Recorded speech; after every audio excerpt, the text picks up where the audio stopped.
Welcome back. It's the weekend, and we normally don't post a new episode here on the weekend, but I wanted to try something a little different. Give y'all something completely free and extra, so if you don't like it, you get what you pay for. Some of the feedback I've gotten from folks say they wish the podcast was longer. Now, other folks, people listening on the Alexa Flash Briefing and some others, shorter seems to fit their formats better. The weekend feels a little different. I think there aren't as many people listening. Everyone's not rushing away to work. News is a little more dated. So I think we have an opportunity to try something a little different. So we're going to give it a shot. I often talk to Leada Gore during the week just about stories that come up. I'll send her a note and say, hey, what's your read on this? Is this something that might really happen? Or is this a head fake by so-and-so politician? And all that kind of stuff. And we'll kind of play out the scenarios a little bit. Well, this week, we just kind of decided to turn on the mic while we had one of those conversations. Feel free to let me know what you think. Email me, Twitter, or include it as part of a review on your app. The show will be back on Monday in its regular format. But for now, I'm Ike Morgan down in Alabama, and here's Leada and me. I've got Leada Gore here with me, and we're going to talk about a couple things. Hey, say hey, Leada. Hey, Leada. We got a few things going on in Alabama, and Leada covers all kinds of stuff. She really knows what's going on in politics in the state. And right now, we have a gubernatorial election going on. This week, it feels like, for the first time, people are really starting to pay attention. Yeah, I hope so, because, turnout in the primary runoff in some places was less than 0.5%. I mean, it was pitiful turnout. I'm actually up in Alabama instead of down in Alabama. I'm in Madison County in North Alabama.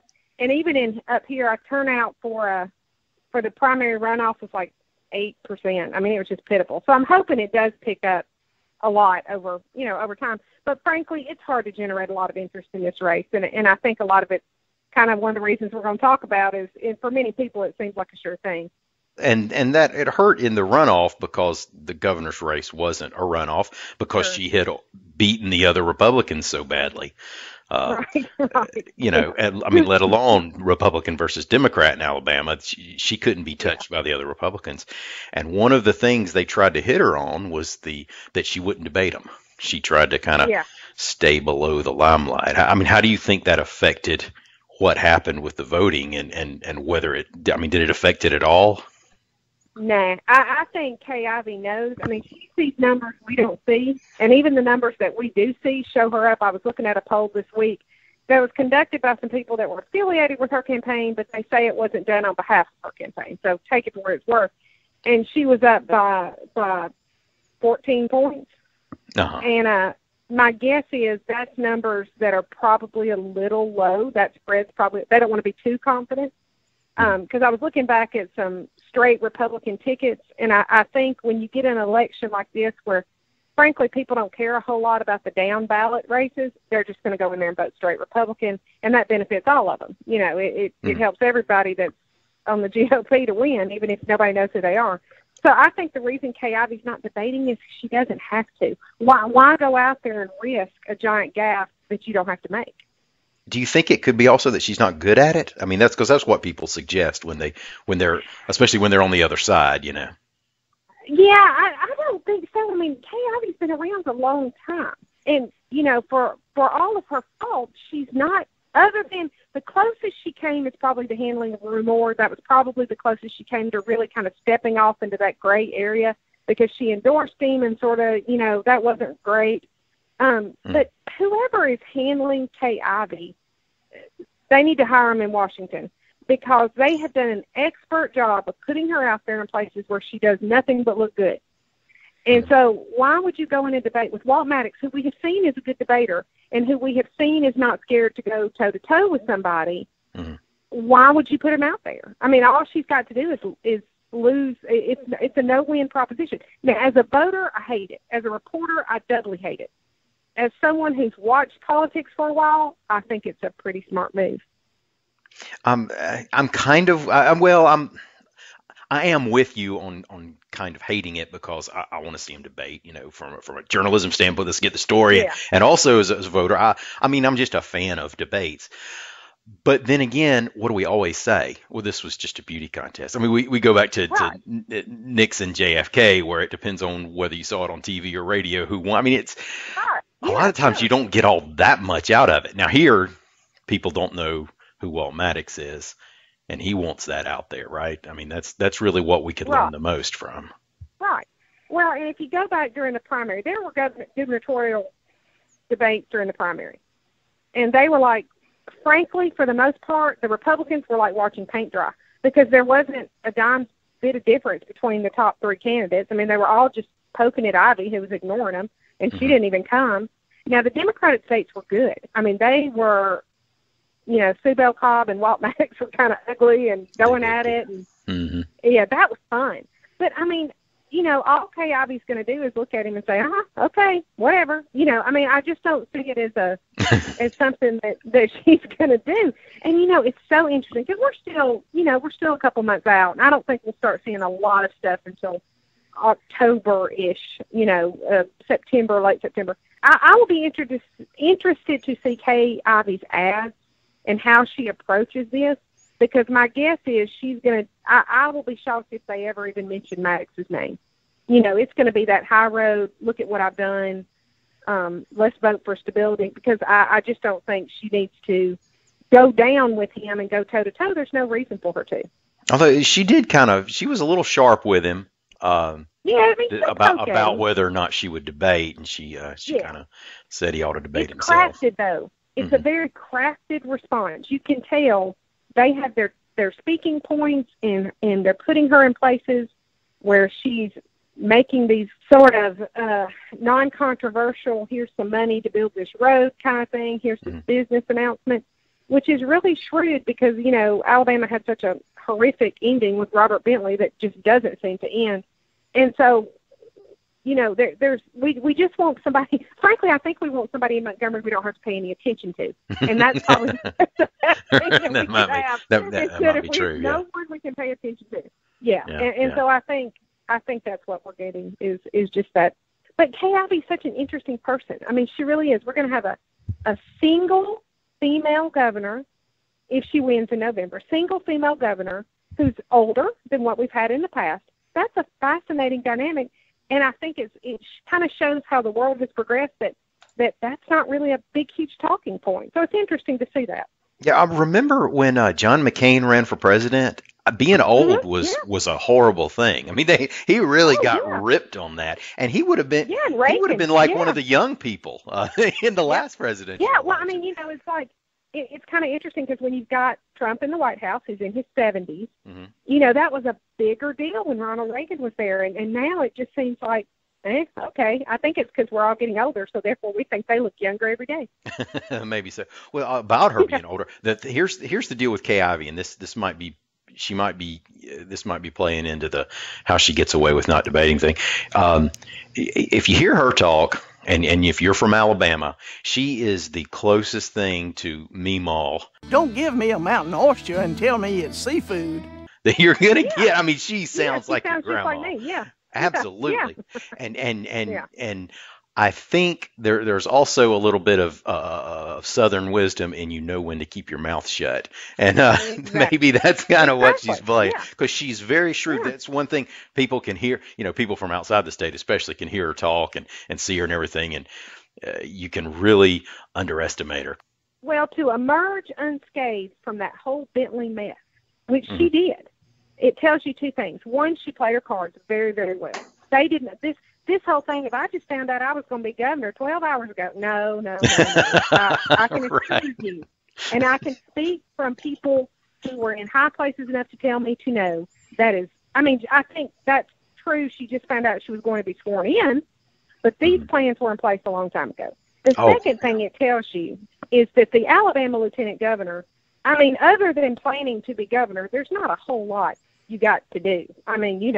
You've got a name, you got a job, but it's not like the vice president of the United States where you're really, kind of having to craft that position.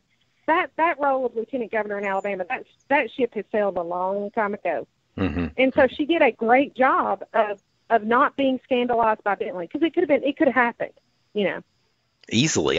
People don't associate, and it may be that they're on a different place on the ballot. The Yeah. president and VP are considered, this ticket and Yeah. everything. They're a package. They're best Yeah. buddies. Obama and Biden go hang out at the coffee shop, and Right. all this stuff. Yeah, and then Pence has to defend Trump. So yeah, Right. it's a unique. Sure. Yeah. They reflects on each other. Yeah. Yeah. And Yeah. it doesn't happen as much on the state level, so she's able to stay a little cleaner. But yeah, Yeah. you're right. When Mrs. Bentley filed for divorce, all she did over the next few months was prepare to be governor. Yeah, I mean, at least I hope so. She did. Sure, she did. Yeah. Yeah, I hope. Yeah, I would be surprised if she didn't. Well, and interestingly enough, and it seems like it's been eons ago, but we actually had that conversation with Kay Ivey's never been one to sit and chit chat, but you could talk to her people, and she's had people around her, quote unquote people, for a long time, and they would speak off the record about, yes, I mean, obviously, but I don't think it was just because of Bentley's situation. The lieutenant governor always has to be ready to do that. But it was just more obvious because I was told probably 10 different times Bentley was retiring that day. Bentley was resigning that day over a 2-year period. I mean, I can't tell you how many times I was told, yep, this is it. He's done. Right. We've read the tea leaves. He's done. Right. And then when it finally happened, she had to be prepared to move quick. And I'm glad she was. I mean, she did a good job. That stuff about I'm going to steady this ship of state was the right thing to say at the right time. And I think that's what's going to get her elected. And as a female, I have to say I'm pretty pumped about, an elected female governor is pretty cool. That's not married to a former governor. I think that's pretty neat. Yeah, absolutely. Yeah, her steady the ship was just a little bit softer than Bush taking over for Clinton almost. Right. I mean, they kind of had that separate where Bush was saying we're going to have a classy White House. We all know what that meant. Exactly. And she's saying we're going to steady the ship. What she did. Yeah, we're not going to have crazy. And in the end, I think one of the smartest things Kay Ivey did is walk in there and tell his cabinet goodbye. She pretty much cleaned house in many respects. She kept people that had risen above some of that. But I think that was smart, and she's made some smart moves. She also took over at a time when the economy was doing well, and you can't fault that. I mean, you know what I'm saying? That gave her a leg up that you can't beat. Yeah, most of what she has done has been going around the state at these announcements where there's going to be another 5,000 workers hired and exactly. New plants opening and all that stuff. Yeah, well, and what's funny about that is, I mean, my gosh, here you had Tommy Battle who was running against her, who is the mayor of this city that says, well, hi, Toyota and Mazda and all these companies that have, Remington and all this Polaris that have come into North Alabama over the last 2 years. And she managed to be up here smiling and shaking hands, and it's his backyard, and he's running against her, and handled it, made it look like she had it planned all along. It was pretty smart. And it left him just sort of sitting there going, yeah, okay, because if he was running, let's say that Bentley had managed to eke out his final term, Battle would have been a much stronger candidate than Kay Ivey. I mean, if it was straight up head-to-head, she's not the governor, I think he would have fared a lot better. But because of the way things worked out, she's running in that position of power, and it's a different job. Yeah, I got to tell you, and I guess looking back, I can safely do this. I thought he would win. I mean, from even with her already in office, I just thought that would happen because he's got such good name recognition for someone who's in one part of the state. But and so when Ivy just crushed the field, it kind of surprised me a little. Yeah, absolutely. Yeah. I thought he was in a good position, too. Although I can say from people who are up here, there are some people who said, I don't want to lose him as mayor. And because I think you had some of that going on, too. I don't know if he could rally the vote when people wanted to keep him here, because he's done a good job. I mean, really, all three of the Republican contenders against her, even Scott Dawson, who I think ran a really good campaign in a lot of ways, I mean, they all came across as strong contenders. It just wasn't the right time. One more question about Tommy Battle. Yeah. One thought I had, now Huntsville, it's like the rest of Alabama. The whole area is largely conservative, but you do have a lot of Democrats and a lot of people, transplants or whatever they are. Yeah. I wonder if he lost votes that he normally would have gotten because they picked up the Democrat ballot. Am I making sense? Yeah, you're right. Huntsville is weird, and North Alabama, Madison County is strange because you have a lot of, I would say there are conservatives, but it is more of that, what I would call a Bush-type conservative. They may not be as socially conservative, but they're usually fiscally conservative. And the thing that happens up here is people don't pay attention to Montgomery. They pay attention to D.C. because that's where their money comes from. Okay. And, they're working on federal contracts. They don't care about the state, what's going on in the state, for the most part. So I think there was some of that, but I just think it wasn't the right time. I just think they ran against it, and I don't know if it'll ever be the right time for Battle. If he ends up in Congress, I think Congress might be a better fit for him. If Mo Brooks or somebody does something weird, then, if Mo Brooks does something weird again, then maybe Battle take it. I don't know. He's got his job. He's got his things set up here. So, he's, I don't know, especially as Huntsville continues to grow, if they outpace Birmingham, outpace Montgomery, you could be the mayor of the largest city in the state with a lot of money. So there's something to be said for that too. Yeah. People paint with broad strokes, but Huntsville, Birmingham, and Mobile, I mean, could they really be any different? I mean, there are a lot of these similarities, and they'll vote for a lot of times the same people inside the city and then outside the city. But wow, I mean, we are more diverse. Yeah. Yeah, they are very, very different places. And I've been fortunate to live in all three, so I can tell you they're very different places. So, yeah. Well, the kids went back to school this week, Wednesday, I think, in Madison County. Yeah, they did Wednesday. Crazy, isn't it? Yeah, we talked about it some on the show. What is it is that too early? Yes. Oh my gosh, yes, it's too early. It's and you're a mom, so. I'm a mom. Yeah, my child starts back next Wednesday. She did not start back this week, but it's still too early. And I think what bothers me, and I bet every parent goes, yep, is, okay, so they start back really early, but the last 2 weeks of school, half the time they don't have textbooks. They've already taken them up, and they're just like having field day and parties. So it sort of drives you crazy that you have to cut off your summer at the beginning of August when your child for half the time is, playing with water balloons. It just drives me crazy. So, no, I'm not a fan of this early start. And every single person my age, around my age, sort of this, I grew up in the 70s kind of deal, they all say the same thing. We never started school till after Labor Day. If I've heard that once this week, I've heard it 8,000 times. I don't even know if that's true. I don't remember when I started school. No, but I can tell you, I don't remember it being this early. No. No, I don't remember it being this early, and I don't remember it ever being after Labor Day. It seems like Labor Day was like the second week of school. Yeah, like around that, because I remember like starting school and then being out very quickly for Labor Day. Like, you had a 3-day weekend sort of thing. Mm-hmm. But, I mean, we always thought summer was 3 months. That's what you say, summer vacation, 3 months. It's not. It's 2 months. Let's call it like it is. It's 2 months now. It's June and July. And then, like my teacher friends that teach in Madison County schools were the first ones to start in the whole state. They went back July 21st, 22nd, maybe even before that. Like, they were back so early because they'll say, well, I'm a 9-month employee. Well, no, you're really not. You're really an 11-month employee. It's crazy. Yeah. No, I'm not a fan. I think it is a matter of fact. I view most things through the lens of a child, I guess. My wife would tell you that. But this is one of them. And, man, I want my summertime. And maybe it's just an association thing. You usually had that almost hint of fall a couple of weeks in. This dog days of summer thing doesn't really work for me. Well, no, and then, so we go back to the beginning of August, and your first high school football games are the end of August. So you've got a whole month there. And even then, that 1st of August, you're dying at the first, football game. It's 800 degrees outside. And it just, I don't know. The whole thing, I like going back, kind of having the end of August.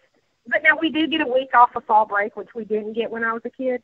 But I challenged them that I could find those 5 days to cut somewhere and still start at the end of August. I'm pretty convinced I could do this if they would just give me like carte blanche over the school calendar and say, okay, we're going to cross out. Here's a pen, because they're state mandated days. But I'm not a real fan of the state mandated days. I don't know. I think we waste a lot of time because we have to have these mandated days. But seriously, the last 2 weeks, I have a middle schooler that they're, having parties and playing games, but they have to be there. And so it just makes no sense to me. But what do I know? I'm a product of Alabama public schools, so who knows? Who knows what the results were. I remembered the other thing I was going to say. I grew up on the coast, so the summer tourist season ends on Labor Day. So to give families chances to take vacations through, and I know that some of them can take a vacation in May, fine, but that's still not quite the same. A good, you go to the beach in August, and that's a well spent, that's well spent time.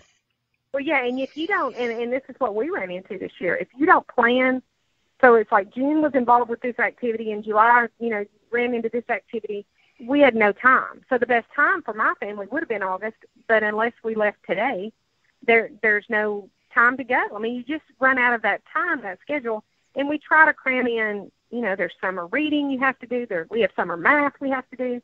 There's a lot of that stuff that goes into that, and then so you really, I'm not going to say we didn't have a summer, but it just is not the same as when you kind of felt like, like you would get a little draggy and your parents were like, oh my gosh, please go back to school. You're driving me crazy.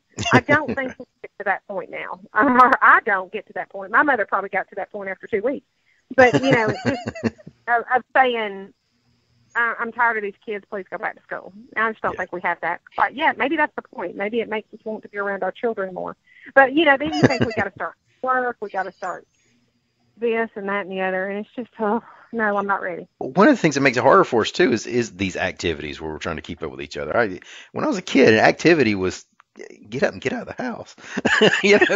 Go run around in traffic for a while. Now, my dad was a football coach, so we were at the game, practice or the games and all that kind of stuff. So we were there, but it is a lot different now because now, you can't just play football. You have to play on this travel team that drives to Pensacola, when they're 7 years old, or else they're not going to sign with Alabama. And that's what we deal with now.